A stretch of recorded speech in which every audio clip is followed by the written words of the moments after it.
For the rest of us, we will be in Lesson 18, moving along with our story. If you guys give me a little bit of grace as we go through this, I personally struggle to have multiple irons in the fire and stuff. I tend to focus on one thing and focus hard. And we're getting to the story of Jacob.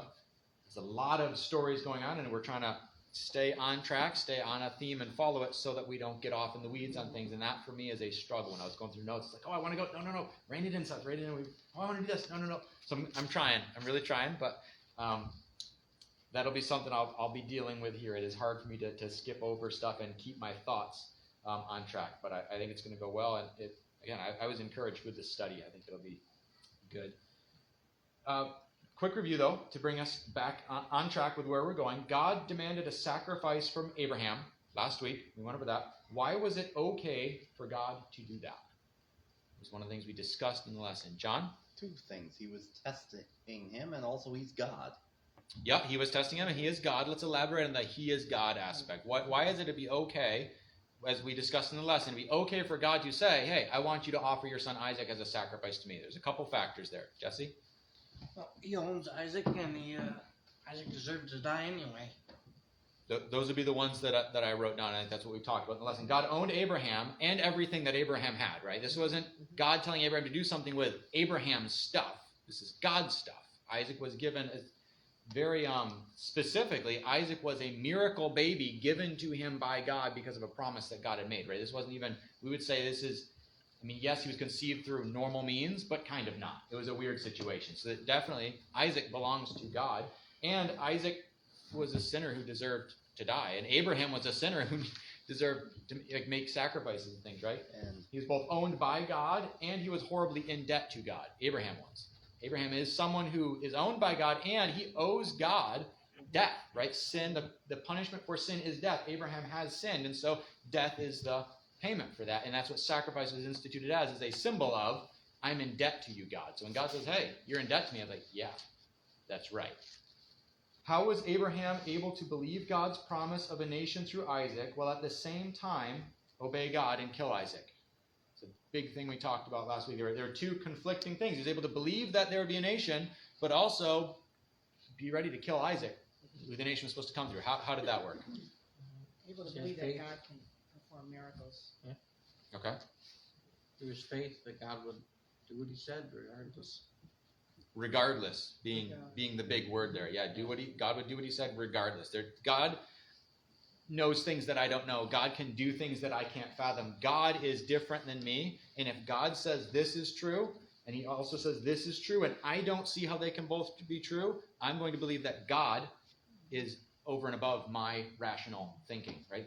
Abraham had that faith. He believed Which God. is a really big deal. Abraham believed that God would be faithful even if it didn't make sense to him. He believed that God would be faithful. That was what he was betting on. Okay, I'm trusting the person and character of God, and that's what he went for.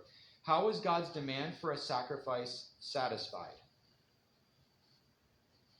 John? Two things. First of all, he was willing to go all the way, Abraham, and that pleased God. And also, after the angel that was sent to stop Abraham stopped him, they found a ram in the thicket and gave that instead, like God wanted. Right. So that Abraham's faith was on display in his actions, which was good. The sacrifice, the demand for a sacrifice, was actually met by God. God is the one who met that. God is the one who actually provided the sacrifice. Abraham went to the cusp of it, and God said, okay, I see your faith. I am not going to require you to make the sacrifice. I'm going to substitute my own sacrifice. I'm going to take an innocent life that I have prepared over here. An innocent life will take the place of the sacrifice that you were going to need to make. I'm going to provide the sacrifice. God is the one who did that. Huge picture there. We know definite correlation to Christ. We see that now. But even for these guys, that was something that stood out. God is showing them, I am going to provide the sacrifice here. I am the one who's going to meet this need. You're making sacrifices to show your sin debt. I'm going to pay your sin debt.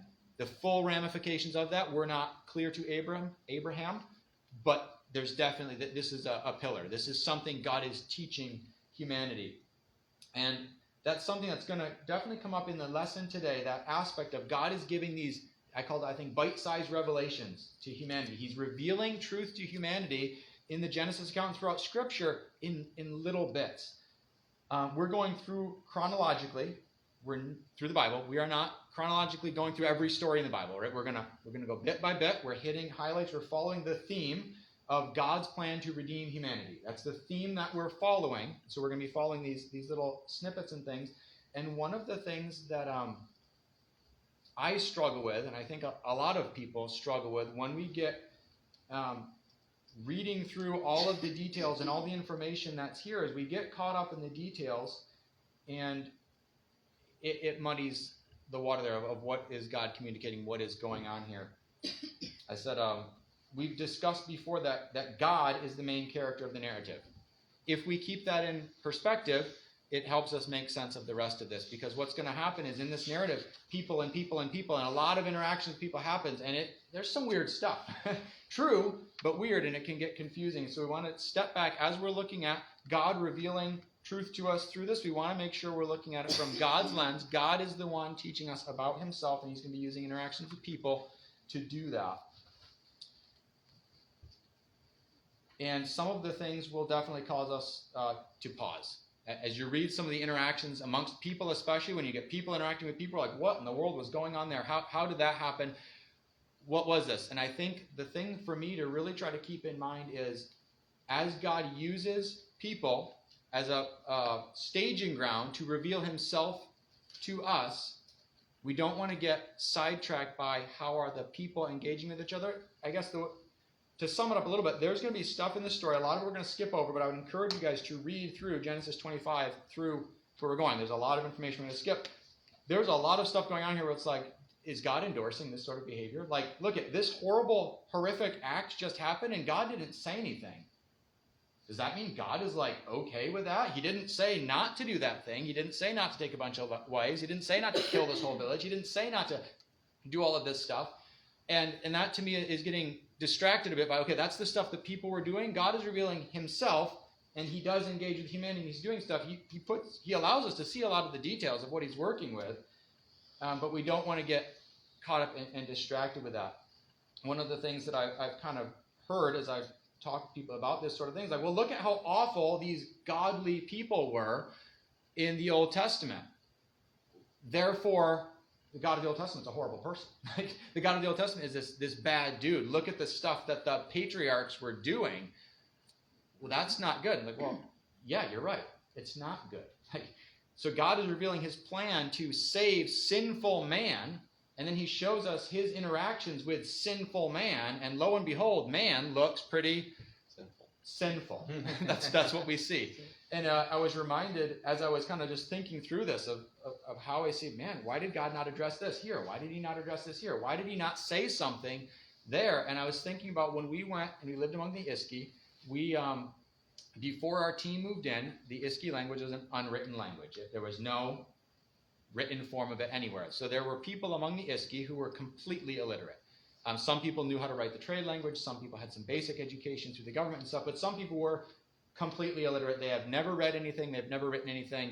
That was a totally foreign concept. So when we started teaching them to read and write their own language, we want them to read and write their own language. That's the goal, right? We want literacy so they can interact with God's word. But we're starting with, and this is again, it's not a dig, it's not a bashing, it's just what the case was.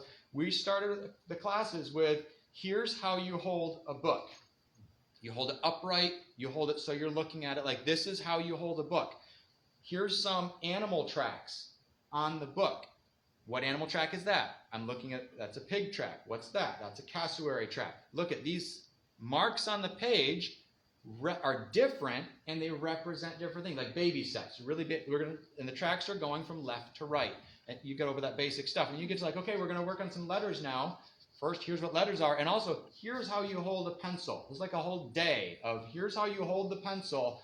Here's how you look up there, and now take what you're seeing in front of you and put it down here. There's a whole mental gymnastics that they're having to go through, not because they're stupid. It was not that. They were ignorant. They were totally ignorant of how to read and write, how to take the written word and have it have meaning, and have that meaning be translated by their brain, and then take that and actually put it out, take what they're thinking and put it out on paper. This is a completely new concept for some people. And you'd see them struggling, like, a lot, because they're engaging with new material. And so we took really, there was a lot of grace. There was a lot of baby steps. When we're starting the class with those people, we were not talking grammar. We were not talking punctuation. We were not talking capital letters. We were just happy if they were going from left to right with squiggles. Like that would, hey, progress. They went left to right that time and then remembered to go down and do it again and not skip the page and stuff. So that was the mark we were looking at.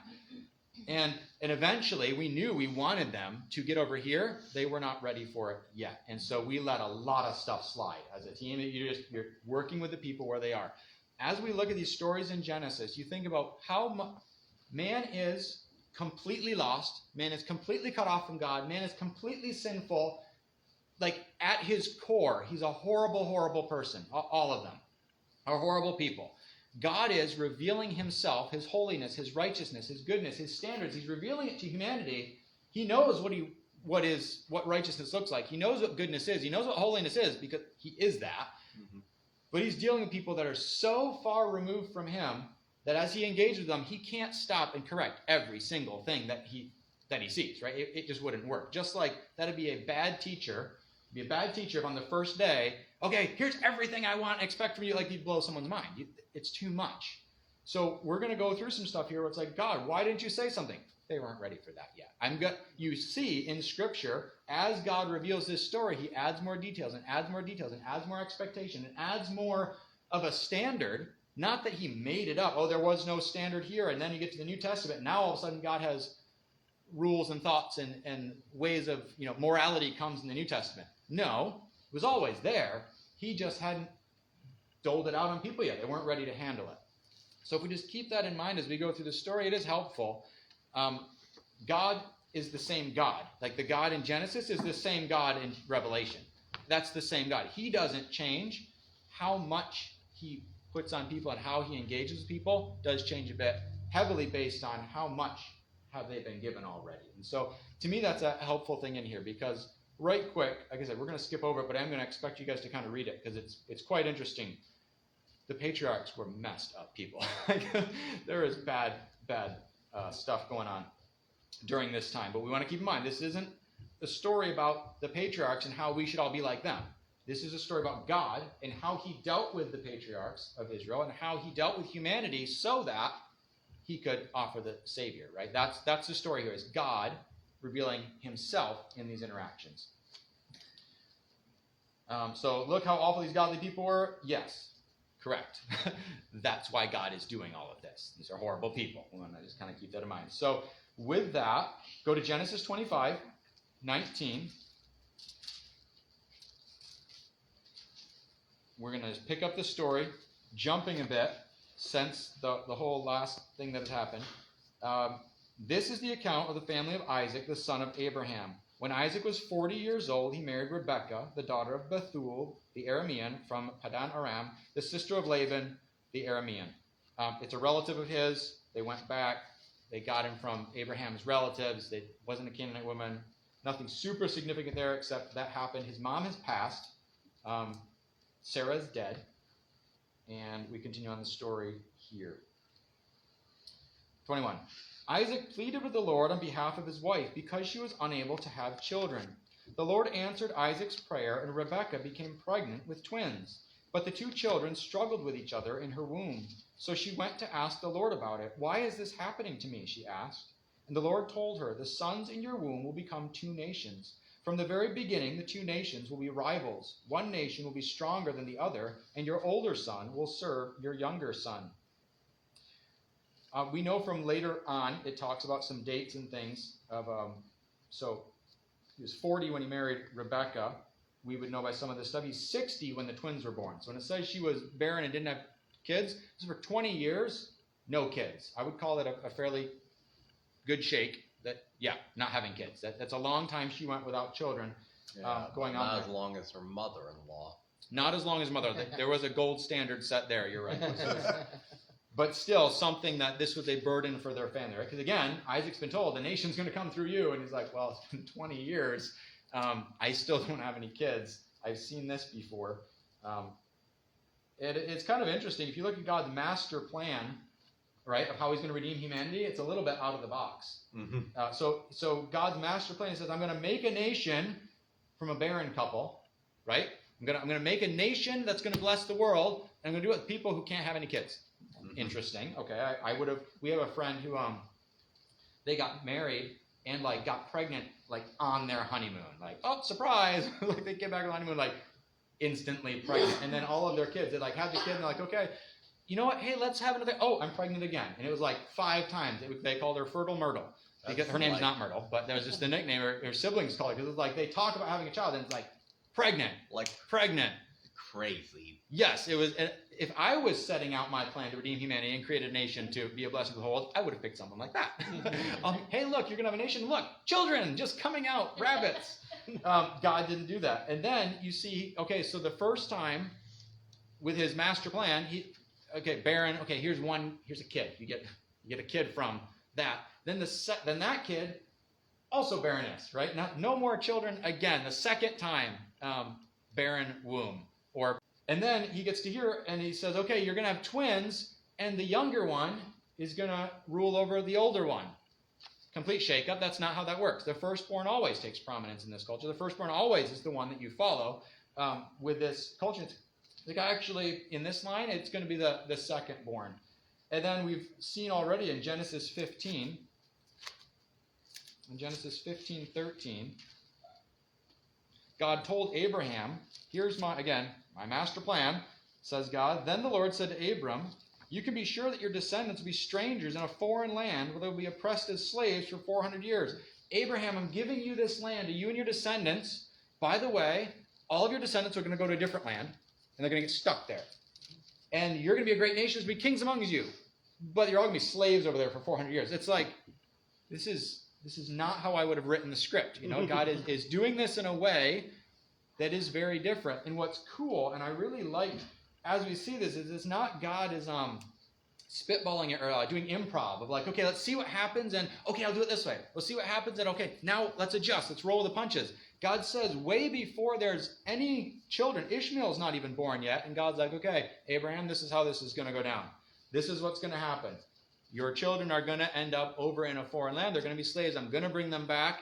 It's going to be through this child you don't even have yet. It's just really cool. God has a plan, and he's communicating his plan, and the plan is going just like God said it would. Has a plan. He is communicating it bit by bit. And we see here in 25, is it 23? This other part of the plan, one nation be stronger than the other, and your older son will serve your younger son. From the very beginning, the two nations will be rivals. That is the story of Jacob and Esau. It says, hey, these kids in your belly that you thought there was even just one kid, hey, I know there's two, and they're going to be in tension their whole lives, right from the very beginning. There's going to be conflict there. How discouraging for the mom. Yeah. And that's just what happened. We're going to skip the conflict between Jacob and Esau. It's there. I'd encourage everyone to read it. It's there. It's lengthy. And the summary would be God was right. There was conflict between Jacob and Esau right from the beginning, throughout their whole lives pretty much. What's the mother's name again? Rebecca. Yeah, and you're going to skip the I'm skipping a lot. We're going to skip a lot. Okay, I'll talk later. Yeah, because we can't. If we talk about everything that I'm going to skip, then we won't. Okay, I'll tell you later. Yeah, that'll work great, John. Let's talk after. So we get from there. So there is conflict with Esau, significant conflict all the way through, and then we get to chapter 28, verse 10.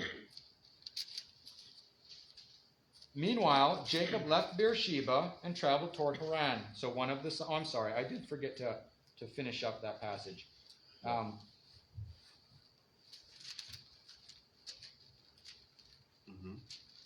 finding it. 5:24. And the time came to give birth. Rebekah discovered that she did indeed have twins. The first one was very red at birth and covered with thick hair, like a fur coat. So they named him Esau, which means hairy. Then the other twin was born with his hand grasping Esau's heel, so they named him Jacob. Isaac was 60 years old when the twins were born. And Jacob means heel or deceiver would be the kind of etymology of that name. It's kind of funny. The Bible thinks so. Like when my boys get an animal or something, like, oh look, this bug is fast. We'll name him Fast. It's like they kind of did that Bible times. They did, oh, this one's grabbing the heel. Let's name him Heel. It's like, really creative there. Okay, just a thing they were doing back then. They like their names to have kind of significance. Now you can jump to 28. So this second-born Jacob, after having lots of conflict with his sibling, meanwhile Jacob left Beersheba and traveled toward Haran. At sundown he arrived at a good place to set up camp and stopped there for the night. Jacob found a stone to rest his head against and lay down to sleep. As he slept, he dreamed of a stairway that reached from the earth up to heaven, and he saw the angels of God going up and down the stairway. At the top of the stairway stood the Lord, and he said, I am the Lord, the God of your grandfather Abraham, and the God of your father Isaac. The ground you are lying on belongs to you. I am giving it to you and your descendants. Your descendants will be as numerous as the dust of the earth. They will spread out in all directions, to the west and the east, to the north and the south. And all the families of the earth will be blessed through you and your descendants. What's more, I am with you, and I will protect you wherever you go. One day I will bring you back to this land. I will not leave you until I have finished giving you everything I have promised you. That's a familiar promise, right? We've seen that over and over. God renews his covenant. He says, this covenant I have with Abraham goes to Isaac. This covenant I have with Isaac, it goes to Jacob. I'm taking the second-born son. My covenant will go through him. And then we get this great picture that he has this dream, and this will come up later on in Scripture. This is a type, or this is something that gets referred back to by Christ, this dream. But we see man is separated from God, right? God is up in heaven in this dream. God is in heaven. Jacob is down below, and there's a stairway between them, right? God is distant. They're separate, but there's a connection. God is communicating. He's sending his messengers to earth. The messengers are coming back to him. There's a connection there. God, who is on high, is reaching down to man. He's communicating with man. And that's going to come up later in the story. And God made those specific promises, connecting the covenant with Jacob's ancestors, and he made that with Jacob. Significant thing there. And God restates his plan for Jacob's line. They're intended to impact the whole world. Again, this isn't God just talking to a family. The covenant he has with this family is for the rest of the world. And he says that almost every time he makes this promise. This is a promise to the world through the line of now Jacob. Go to Genesis 29. Like I said, we are really jumping today. Go back and read the stuff. Just lots of details that we got to go through. Then Jacob hurried off, 29:1. Jacob hurried off, finally arriving in the land of the east. So he's leaving Canaan. In chapter 35. So we are not, and I hope you'll trust me, we're not changing the story. We're just moving it along. There's a lot of information we're skipping, but it's not grabbing things out of context to paint it's just leaving off some details we're doing. And I really encourage everyone who wants to go and read the full story. But the bare bones version of it would go to chapter 35, verse 9. Now that Jacob had returned, so he went off, he was in Canaan out of Canaan for a long time. He's kind of making his way back now. Now that Jacob had returned from Padan Aram, God appeared to him again at Bethel. God blessed him, saying, Your name is Jacob, but you will not be called Jacob any longer. From now on, your name will be Israel. So God renamed him Israel. Then God said, I am El Shaddai, God Almighty. Be fruitful and multiply. You will become a great nation, even many nations. Kings will be among your descendants, and I will give you the land I once gave to Abraham and Isaac. Yes, I will give it to you and your descendants after you. So there we see Jacob's name changed. This is where we would reference and we say, oh, the children of Israel.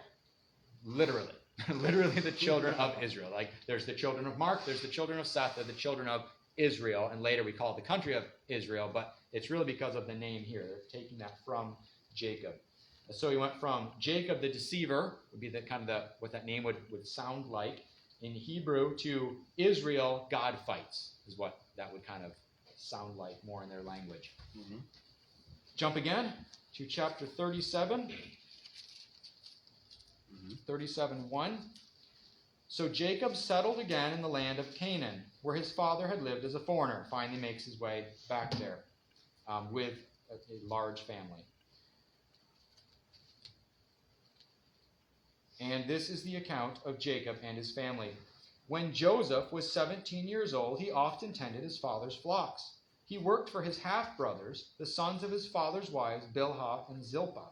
But Joseph reported to his father some of the bad things his brothers were doing. Jacob loved Joseph more than any of his other children because Joseph had been born to him in his old age. So one day, Jacob had a special gift made for Joseph, a beautiful robe. But his brothers hated Joseph because their father loved him more than the rest of them. They couldn't say a kind word to him. I alluded to it before. Jacob's family was an absolute mess. He has 12 sons at this point. I mean, it was... And one daughter. Sure, and one daughter. But focusing on the sons right now, because that's how they kind of fall the family line. Several of his kids were literally mass murderers. Like, literally killed all the men of a village. At best, vigilantism, I would just say mass murder is what they did there. There was incest, there was sexual infidelity, there's idol worship rampant among his children. These 12 children of Jacob's, this is not a family where you're like, boy, I wish my kids could be like those sons of Israel. That's not what was going on here. Are you They use Jacob's family very much in spite of them, right? This is the story of God using man, and so that's kind of what's going on here. But out of the hellscape that is his home life comes Joseph, someone who's actively looking to God, someone who's actively dwelling on God and his promises is what we're going to see in the story here. One night, so here's Joseph. His brothers all hate him because he's the goody two-shoes, and his dad favors him because he's the one son that he has from the and Rachel, his wife, his favorite wife of the several and all the concubines that he was messing around with. But he favors him. So one night, Joseph had a dream, verse 5. One night, Joseph had a dream, and when he told his brothers about it, they hated him more than ever. Listen to this dream, he said. We were out in the field tying up bundles of grain. Suddenly, my bundle stood up, and your bundles all gathered around and bowed low before mine. His brothers responded, so you think you'll be our king, do you? Do you actually think that you will reign over us? And they hated him all the more because of his dreams and the way he talked about them. Soon, Joseph had another dream, and again he told his brothers about it. Listen, I've had another dream, he said. The sun, moon, and 11 stars bowed low before me. Hey, 11 brothers, had a dream where 11 stars bowed low before me. This time he told the dream to his father as well as to his brothers, but his father scolded him. What kind of dream is that, he asked. Well, your mother and I and your brothers actually come and bow to the ground before you. But while his brothers were jealous of Joseph, his father wondered what the dreams meant. I would say this is probably not the best example of how to win friends and influence people, right? I would say maybe a bit of naivety. I don't know. Read the room, Joseph. Like, you hate me, huh? I think I'm gonna. I have a vision from God that says I'm gonna be way better than you. But that is what we got. What you do see here is Joseph is kind of standing separate from the rest of the brothers. Part of it, we could say, was it what's the term? Nature versus nurture. Which one was he? Just a good boy, or was it because he got special treatment? Whatever it was, he was making different life choices than his brothers, and he's having these dreams, he's having these visions, and we'll see later on he attributes them to God, and he is someone who's trying to walk uprightly. Still a sinful man, obviously. Still, he's a problem person like everyone, but we do see him standing out a little bit in that. And I'm just going to follow the story. We're going to jump a bunch now and really just wrap this up. Really what this whole day is doing is taking us from the promise that God had, hey, you are going to be a nation, but you're going to be over in Egypt. This is how that happened. We're kind of connecting it, and then the story is going to pick up again. We'll be able to settle in again. But we're covering a large transition here this morning. Genesis 37:12, and we're just going to skip through. We're going to take the highlights of this story because, again, a lot of details. Genesis 37:12. Soon after this, Joseph's brothers went to pasture their father's flocks at Shechem. When they had been gone for some time, Jacob said to Joseph, your brothers are pasturing the sheep at Shechem. Get ready, and I will send you to them. I'm ready to go, Joseph replied. Go and see how your brothers and the flocks are getting along, Jacob said. Then come back and bring me a report. So Jacob sent him on his way, and Joseph traveled to Shechem from their home in the valley of Hebron. Go to verse 18. When Joseph's brothers saw him coming, they recognized him in the distance. As he approached, they made plans to kill him. Here comes the dreamer, they said. Come on, let's kill him and throw him into one of these cisterns. We can tell our father a wild animal has eaten him. Then we'll see what becomes of his dreams.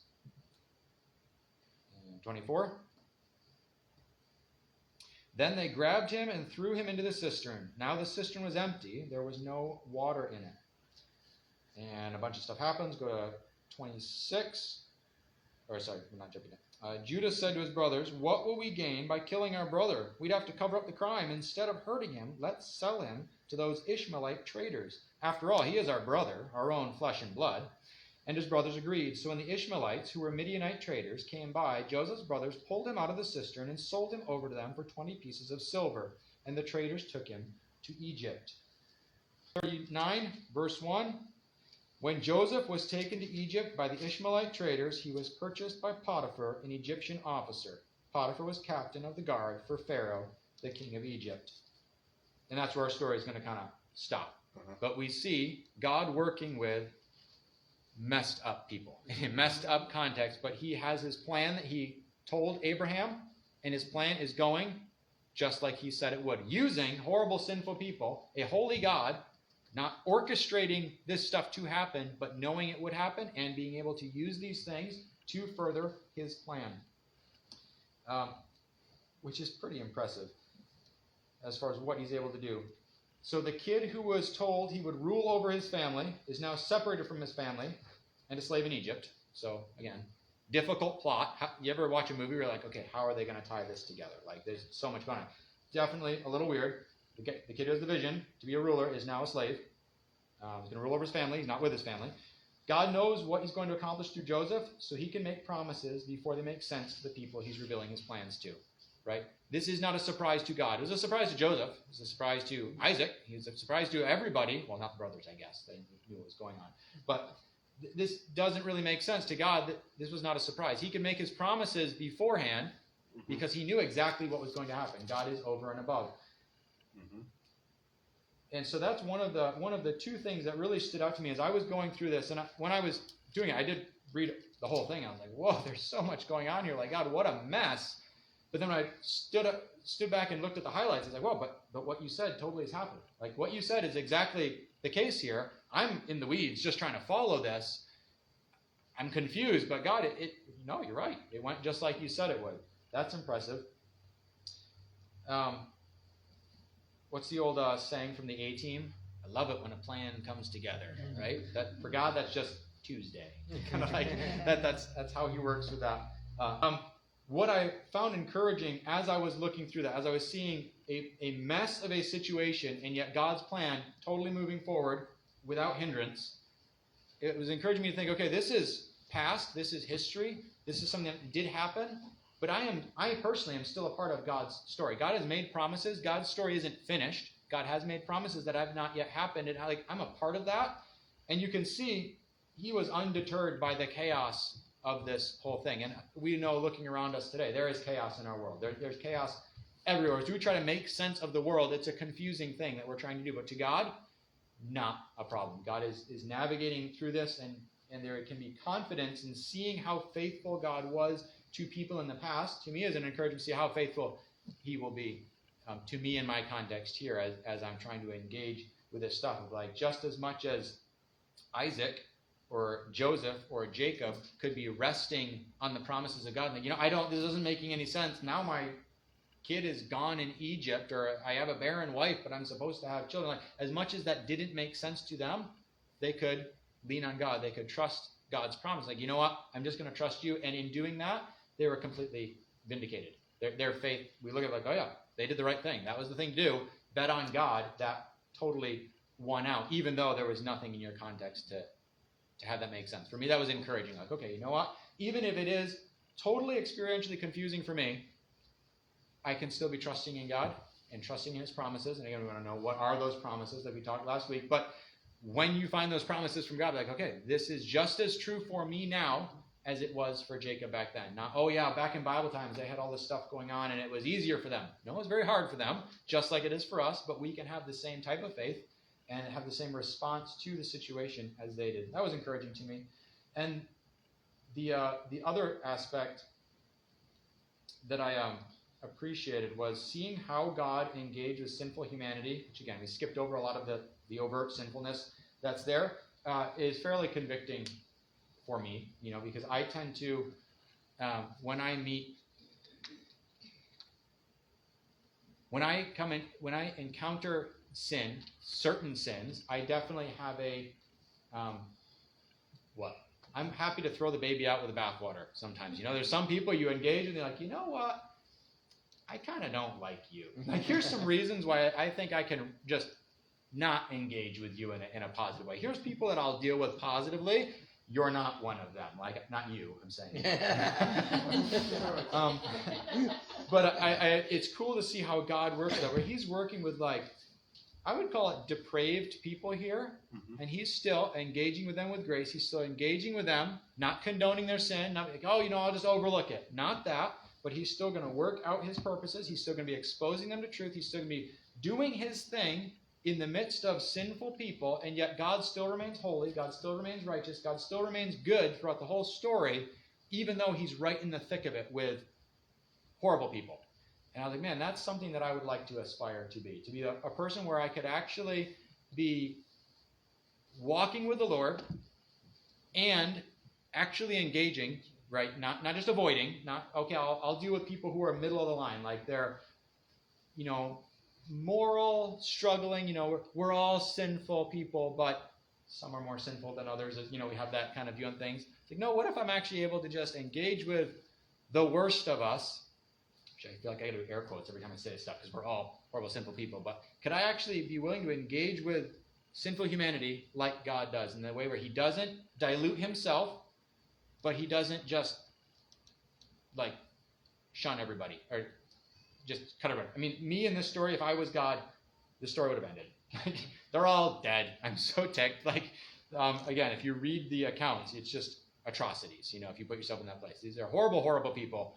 Why are they still living? Because God is revealing himself, and he's giving that grace to humanity. And it's like, wow, if I could have that as part of my character traits, as part of the who Seth is, that ability to deal with grace, that'd be a good thing. Not accepting, not condoning, but engaging with individuals in the way that we see God engaging with individuals. That would be something that would be a life-changing thing for me. As I was kind of just seeing it, man, if I could try to be more like God, right?